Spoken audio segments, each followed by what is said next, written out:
ठीक है, पर एक एग्जाम को अपनी जिंदगी भी ना बनाएं कि ये एग्जाम मेरी जिंदगी है। It's a part of your life, it's not your life, remember that.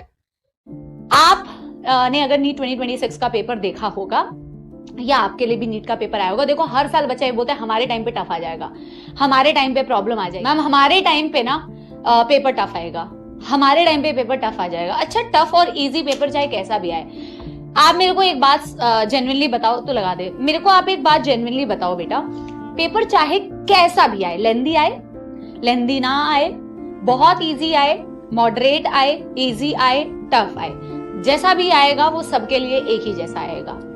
हाँ या ना, अग्री करते हो कि नहीं इस बात पे? और सारे बच्चे वही कंटेंट पढ़ रहे हैं। इनफैक्ट सच्चाई ये है बेटा कि सिलेक्शन भी, चाहे बेटा कट ऑफ ज्यादा जाए चाहे कट ऑफ कम जाए, मेरी बात को थोड़ा ध्यान से सुनना, चाहे कट ऑफ बहुत ज्यादा जाए चाहे कट ऑफ बेटा कम जाए, सिलेक्शन जो है गवर्नमेंट मेडिकल सीट जितनी लिमिटेड है, आप मानो या ना मानो बेटा, मोस्ट ऑफ द वही स्टूडेंट्स का मैक्सिमम सिलेक्शन होता है, चाहे कट ऑफ हाई जाने पर चाहे कट ऑफ लो जाए। मानते हो कि नहीं बेटा? सिलेक्शन तो उतने ही 50,000 बच्चों का होगा। हाँ, हो सकता है कई बार जब बहुत ही अनप्रेडिक्टेबल पेपर आ जाता है ना, तो जो बच्चा बहुत अच्छा परफॉर्म कर सकता था वो घबरा के शायद उतना अच्छा परफॉर्म ना कर पाए, लेकिन ये परसेंटेज कम ही होगी। सिलेक्शन बेटा सेट ऑफ वो नंबर ऑफ स्टूडेंट्स बेटा फिक्स्ड है। हाँ या ना बेटा? हाँ या ना? यस बताओ। अरे फेस रिवील, चुप हो जाओ तुम लोग, क्या चाहते हो तुम? फेस रिवील करने लायक अगले साल? आपको बोलती हूँ कि बार बार यही बात बोलती हूँ, 11वीं 12वीं के साथ सिलेक्शन आसान है, ड्रॉप ईयर के साथ बहुत सारे सिलेक्शंस होते हैं, बट ड्रॉप ईयर में प्रिपरेशन उतनी आसान नहीं होती है सपोलो। The reason is you have a lot of pressure on you. जब आप ड्रॉप ईयर में लेते हो तो सबसे पहला प्रेशर होता है कि मेरा लास्ट ईयर सिलेक्शन नहीं हुआ था, आपको बहुत सारे ताने पड़ रहे होते हैं, आपको फिर बेटा अपने एक साल देना पड़ता है, आपको लगता है कहीं ये साल वेस्ट ना हो जाए, फिर आपको सेम कंटेंट वापस से पढ़ना पड़ता है, which is not that easy. हर वक्त दिमाग में कॉन्स्टेंटली एक चीज चल रही होती है, व्हाट इफ अगले साल फिर से ऐसा हो गया, ये हो गया। 11th 12th के साथ में प्रिपरेशन कर रहे हो, सबसे अच्छी बात है ये। पेपर चाहे कैसा भी आए और कोई कुछ भी कहे, पेपर किसी ने नहीं देखा होता है बेटा, लेकिन सबसे अच्छी बात यह है कि आप जहां पे पढ़ रहे हैं, जिस बैच के अंदर पढ़ रहे हैं, आप ऐसा रेलेवेंट कंटेंट पढ़ रहे हैं सपोलो जिससे सिलेक्शन हो जाता है। अब बहुत सारे बच्चे कहते हैं, मेरी एक बात ध्यान से सुनना बेटा, ठीक है ना, एक बात मैं बहुत दिल से आपको जेन्युइनली बता रही हूँ, यस पेपर एनसीईआरटी से आता है, ऑफ कोर्स बेटा एनसीईआरटी से ही आता है, सबको मालूम है ये बात। मालूम है कि नहीं मालूम है? बच्चे अक्सर कहते हैं अरे आपके नोट्स में से क्वेश्चन आया है, ये बताने की जरूरत नहीं है। ठीक है, मैं मान रही हूँ बताने की जरूरत नहीं है कि पेपर एनसीईआरटी से आया, तो पेपर तो आप लोगों को भी मालूम है एनसीईआरटी से आया, फिर सिलेक्शन क्यों नहीं हुआ? मेरी बात को समझने की कोशिश करना। ये ऑब्वियसली बात है बेटा, पेपर एनसीईआरटी से ही आता है, लेकिन एनसीईआरटी बहुत आसान किताब नहीं है।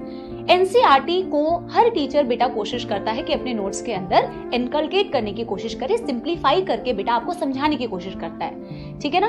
अब आप किससे ज्यादा अच्छा कनेक्ट बना पाते हैं, कौन उसको कितने अच्छे से सिंप्लीफाई करके आपके नोट्स के अंदर डाल देता है, और आप कितनी बेहतर तरीके से बेटा उन चीजों को अडेप्ट करते हुए पढ़ते हुए चलते हैं, उससे आपका सिलेक्शन इंश्योर होता है। बताइए हाँ या ना?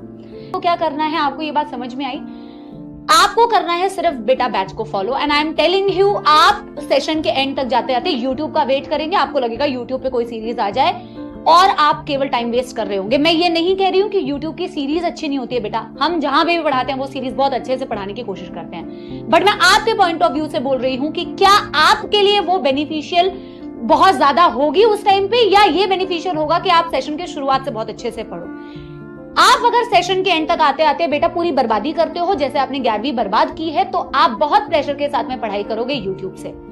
क्या बेटा एक ह्यूमन रिप्रोडक्शन के लेक्चर को वन शॉट में पढ़ना ज्यादा इजी है या ज्यादा इफेक्टिव रहेगा उस बच्चे के लिए जो फर्स्ट टाइम पढ़ रहा है, या उसको मैंने 14 लेक्चर में कराया है? समझो मेरी बात इस चीज को, ठीक है ना। आपकी एनर्जी बेटा सही डायरेक्शन में लगनी चाहिए। आप एक ट्रस्ट के साथ में आए हैं, वो ट्रस्ट आंख बंद करके आपने चुन लिया है कि भैया मेरे को यहीं से करना है, एंड हो सकता है पेपर आसान आए, मुश्किल आए, लेंदी आए, फलाना है, ढिमकाना है, आप हर तरीके के लिए बेटा यहां से प्रिपेयर्ड रहेंगे। जैसा भी पेपर आएगा आप सबके लिए बेटा सेम पेपर आएगा। आपका माइंडसेट ये होना चाहिए कि जैसा भी पेपर आए मैं उस पेपर को अटेम्प्ट कर पाऊंगा और अच्छा परफॉर्म कर पाऊंगा, ठीक है ना। Things are NCERT based, NCERT के इन डेप्थ भी कभी क्वेश्चन आ जाता है तो हम 5-10% इतना करा देते हैं बेटा जो आपके लिए सफिशिएंट है, ठीक है। पर एक एग्जाम को अपनी जिंदगी भी ना बनाएं कि ये एग्जाम मेरी जिंदगी है। It's a part of your life, it's not your life, remember that. It is a part of your life, it is not your life. I wish I could hold you all and I could tell you all कि बेटा जी please अपने ऊपर इतना pressure नहीं लेने का है। आप ये कर लेंगे बहुत अच्छी बात है, आप ये नहीं करेंगे तो आप बहुत अच्छा कर सकते हैं। बहुत सारे लोग हैं जो बहुत बहुत अच्छा कर रहे होते हैं, तो इतना प्रेशर अपने ऊपर नहीं लेने का है।